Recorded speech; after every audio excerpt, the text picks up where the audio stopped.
são? Eu sou Damares e estou aqui com os meus amigos. Raíssa, da Igreja de Pedras. E eu sou o Lucas, da Igreja de Inhaúma. No episódio de hoje nós vamos estudar a lição 8, remorso e arrependimento. E o contexto da semana, fala sobre essa dualidade de remorso e arrependimento, Judas e Pedro. Essa é uma história que a gente ouve bastante, para falar sobre essa dualidade e a diferença, de remorso e arrependimento. Remorso foi você se matar. Não, não é isso, gente, por favor. Remorso é quando a gente remoe a culpa que nós temos, e a gente não consegue seguir em frente. O arrependimento é o contrário. O arrependimento, eu sou ciente que eu errei, me sinto culpado, mas eu sou, me deu a disponibilidade de mudar, de seguir em frente. Essa é a diferença entre o remorso e o arrependimento. E a gente vê isso, no contraste de Pedro, de Pedro negar a Jesus 3 vezes, se sentir muito culpado, mas ele se arrependeu disso, e de Judas ter vendido, porque o que ele fez foi vender Jesus para os fariseus. Quando ele viu que Jesus sofreria, que Jesus seria morto, ele se arrependeu e tentou devolver o valor, só que não valia mais nada, porque Jesus já tinha sido entregue e nada seria mudado. Então ele ficou remoendo essa culpa dele, e aí desencadeou dele finalizar com a própria vida. Então essa é a dualidade que a gente vê no contexto bíblico dessa semana, que está lá em Mateus 26, de 69 a 75, e depois de 27, de 3 a 10. Então eu não vou ler aqui agora, porque é um trecho muito grande, mas é essa dualidade que a gente vai abordar nessa semana do contexto. E a lição também traz uma outra dualidade também que ocorreu, que é uma questão da condenação, A lição aqui na parte de domingo vem trazendo uma condenação que, diferente da condenação de Jesus, que a gente vai ver um pouco melhor, uma condenação que teve um final feliz, por assim dizer, Que foi a condenação de Daniel. Daniel, ali na época dele, ele também era muito perseguido, pelos líderes da época, que não gostavam muito dele, Ele era um cara ali bem influente, que professava uma outra fé do povo ali da época, mas mesmo assim ele estava vivendo a lei tranquilamente. E a forma que eles encontraram para poder pegar Daniel no pulo e conseguir prender ele foi colocar a lei do Deus de Daniel contra a lei do rei da época. E isso foi o que eles fizeram e colocaram, todo mundo aqui conhece a história de Daniel na Cova dos Leões, Mas qualquer criança aí que vai assistir, qualquer desenho animado vai conseguir ver essa história, a gente conhece muito bem. Mas diferente de Jesus, Daniel naquele momento ele também orou inúmeras vezes a Deus, porém para a história dele conseguir ser completa, ele foi liberto daquela situação. Deus foi lá e deu a liberdade para ele, para primeiramente poder mostrar o poder de Deus e a influência que Deus tinha, mesmo entre outros povos, que não eram o povo de Israel, completo como a gente conhece. Então assim, a gente vê que na Bíblia também existem outras vezes, que pessoas corretas, pessoas que pensam da maneira certa, que têm uma vida boa com Jesus, mesmo assim elas são condenadas. Mas nesse caso de Daniel, graças a Deus, ele foi liberto e nada aconteceu com ele. É interessante também que, falando a respeito de próprio Cristo, toda a situação de injustiça que ele passou, ela nada mais foi do que o cumprimento da profecia. Então, no Sinédrio, só para dar um breve contexto, era necessário que ele fosse acusado com provas, Ele só poderia ser condenado se ele fosse acusado com provas razoáveis. Mas não havia, porque Jesus era muito sábio, ele era muito, muito cuidadoso com as palavras, e não havia. Inclusive, aqui na Bíblia, em Mateus 26, 59 e 60, é dito que os líderes, eles trouxeram testemunhas falsas contra Cristo, mas as testemunhas, elas se contradiziam. E por elas se contradizerem, ainda foi sendo uma questão ali que era difícil, alinhar uma acusação para que Cristo pudesse ser condenado. Mas o que mais chamou atenção nessa questão aqui? Jesus, ele não enfrentava ninguém, ele não agia com violência, como a gente até falou na lição passada, e muitas vezes ele ficava em silêncio, que é uma coisa que é difícil, você não tem expressão, você sendo acusado ali, justamente o que você faz? Você responde. Geralmente você não, e Jesus não, Jesus em silêncio. Por quê? Porque a profecia de Isaías 53:7 precisava ser cumprida, né? Então, como está aqui, uma ovelha muda diante dos seus tosqueadores, ele não abriu a boca. Então, ele passou por todo esse momento em silêncio e trazendo aqui, né, para reflexão, para nos salvar dos nossos pecados, né? Jesus não foi ali um preso político, não foi nada dessa questão, né? O motivo pela qual Jesus precisou morrer foi pelos nossos pecados. Ele poderia ter chamado 1000 anjos para defendê-lo, ele poderia ter colocado o céu abaixo para defendê-lo, mas não. Ele deu a vida por todos nós, inclusive por aqueles que o agrediam. Na lição de quarta-feira, a gente vai refletir um pouco sobre esse momento da Era de Cristo. E como eu havia mencionado no bloco anterior, né, Cristo passa por muitas acusações falsas a ponto dos mestres terem que distorcer uma fala de Jesus para conseguir, né, que a acusação fosse feita ali de uma maneira um pouco errada, né, e Cristo ser condenado. Mas a questão aqui do foco de quarta-feira nem é esse, é falar sobre o que estava acontecendo ali no contexto mesmo, né. A verdade, gente, é que algumas pessoas, desde aquela época até hoje, nas nossas igrejas, elas não estão buscando pela verdade. Elas querem apenas que algo que elas acreditam seja confirmado. Isso aconteceu na época de Cristo, quando as pessoas ali estavam acusando, né, e queriam que ele fosse morto, e hoje também acontece. Né? Às vezes a gente não necessariamente quer que alguém seja morto, não chega a nada disso, mas a gente quer que uma coisa aconteça porque sim. Que a gente acha que dá certo, e não necessariamente tudo ali é verdade, uma verdade bíblica, você quer aquilo ali, ponto, acabou. Muitas pessoas, elas só querem provar que elas estão certas. Então é muito interessante que em todo o contexto da condenação de Jesus acontece isso. Existiam homens usados, claro, pelo inimigo de Deus, né? Eles queriam o quê? Eles queriam o poder, eles queriam provar que eles estavam certos, mesmo sabendo que Jesus não havia feito nada. Hoje acontecem muitas coisas parecidas, né? Acusações às vezes são feitas, às vezes acontecem, infelizmente, brigas, né? Tem até brigas, né? No nosso meio, porque as pessoas elas não querem buscar a verdade, né? Elas querem buscar validação. Por isso que é tão importante estudar a palavra. A gente abrir a Bíblia e falar, peraí, qual é a verdade? O que é o melhor fazer? É eu me calar? É eu falar alguma coisa? Porque muitas vezes o que a gente vai precisar fazer é fazer o que Jesus fez, que é ficar com silêncio. Às vezes falar, discutir, não vai adiantar. Então essa é uma lição que a gente pode aprender também desse comportamento de Jesus, né?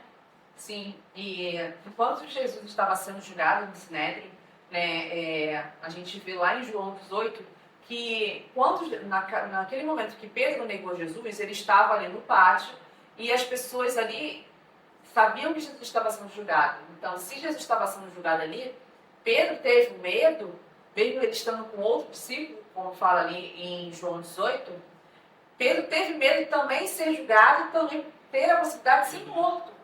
Então, esse medo de Pedro fez com que ele negasse Jesus. A gente pode acompanhar lá em João 18, de 15 a 18, que diz assim: Simão Pedro e outro discípulo seguiam Jesus. Esse discípulo era conhecido do sumo sacerdote e por isso conseguiu entrar no pátio da casa deste com Jesus. Pedro, porém, ficou de fora, junto à porta. O outro discípulo, que era conhecido do sumo sacerdote, saiu, falou com a encarregada da porta e levou Pedro para dentro. Então a empregada encarregada da porta perguntou a Pedro: Você também é um dos discípulos desse homem? Ele respondeu: Não, não sou. Os servos e os guardas estavam ali acendendo a fogueira por causa do frio e se aqueciam. Pedro estava no meio deles, aquecendo-se também. Aí mais à frente, né, fala no verso 25: Simão Pedro estava em pé, aquecendo-se. Então lhe perguntaram: Você também não é um dos discípulos dele? Ele negou e disse: Não, não sou. Um dos servos do sumo sacerdote, parente daquele a quem Pedro tinha decepado a orelha, perguntou: Não é verdade que eu vi você no jardim com ele? De novo Pedro negou, e no mesmo instante o galo cantou. E a gente com certeza percebe que Pedro ele lembrou do que Jesus havia falado com ele, que ele negaria a ele. E antes que o galo cantasse, ele negaria Jesus. E ele falou que nunca faria isso, que nunca trairia Jesus. Mas por um instinto de sobrevivência, ele fez isso, negou Jesus, e ele se sentiu muito culpado por isso. O sentimento de culpa tomou ali Pedro, ele se sentiu indigno de ser amigo de Jesus, porque ele era considerado um amigo de Jesus. Ele se sentiu indigno, né, de estar próximo a ele. E com isso ele se sentiu muito culpado. E aí a gente não sabe qual foi a reação de Jesus nisso, ao ver que Pedro negou a ele. Mas mesmo assim, Jesus ele se manteve, mesmo sendo injustiçado, sendo acusado falsamente. Ele morreu por todos nós, até por Pedro, que o negou 3 vezes, e outras pessoas que fazem coisas muito piores, atrocidades, contra o nome de Jesus.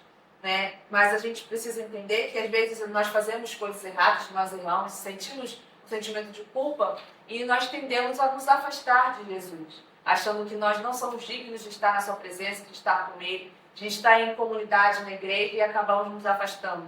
Mas a gente precisa entender que quanto mais nós erramos, nós precisamos entender que nós erramos, precisamos reconhecer esse erro, validar que realmente errei, mas que preciso mudar. E aí foi o que aconteceu com Pedro. Pedro mudou o seu comportamento. E Pedro foi dado a Pedro, né, a responsabilidade de pregar o evangelho a todo mundo, de pregar sobre o reino dos céus. Então todos nós também temos a missão. Nós erramos, nós falhamos contra Jesus, mas nós, quando caímos em si e nos arrependermos do que nós fizermos, Deus está disposto a nos receber de braços abertos e a estar cada dia ao seu lado, porque Ele sempre está ao nosso lado. Às vezes nós decidimos nos afastar dele. E aí fica pra gente, né, a pergunta dessa semana, que é a seguinte: Pedro, ele viu a graça de Deus e por sentir que não merecia, fugiu.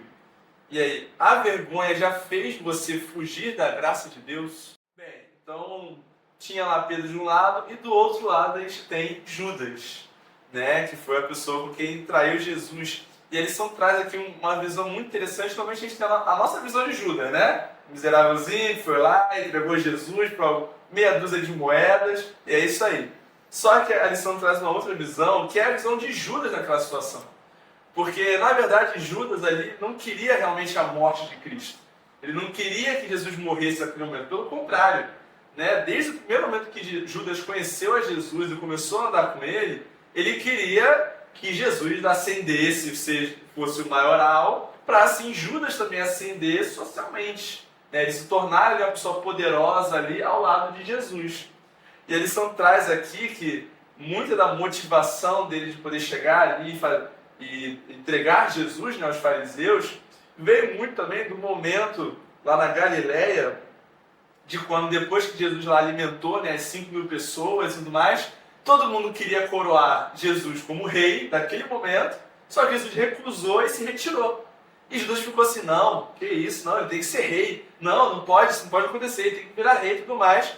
E nesse momento ele viu a oportunidade, falou: opa, se eu entregar Jesus lá para o Sinédrio, se eu colocar Jesus lá sob pressão, ele vai ter que mostrar quem ele é, mostrar os poderes, e ali não vai ter jeito. Ele vai ter que aceitar se tornar o rei, e a partir daí eu também vou ganhar, né? Meu ganha-pão aqui do lado também. Só que quando a gente vai ver a história que nós bem conhecemos, não foi muito bem assim que aconteceu. Né? Jesus, ele se calou, ele ficou quieto ali na dele, acuado, tranquilo, com a mente ali já sabendo o que deveria acontecer, e Judas ficou assim: não, Jesus, você não pode fazer isso, não, faz alguma coisa, faz um milagre, sai desse lugar de alguma forma. Só que Jesus permaneceu ali. Né? E ele só até traz aqui uma última interação que teve ali entre Judas e Jesus, né? E Jesus dando ali uma certa bênção para Judas, por assim dizer, assim: fica calma, é isso que acontecer e tudo mais. Mas mesmo assim Judas nunca aceitou aquilo, porque a visão de Judas estava aqui na terra.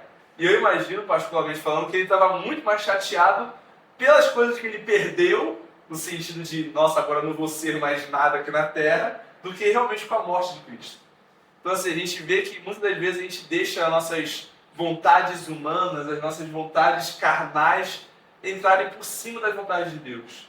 Né? E aí que mora tanto o erro e o pecado. Porque a nossa natureza, pela nossa vontade, a gente vai pecar, a gente vai errar, vai sair pelo caminho totalmente errado e vai ser completamente egoísta.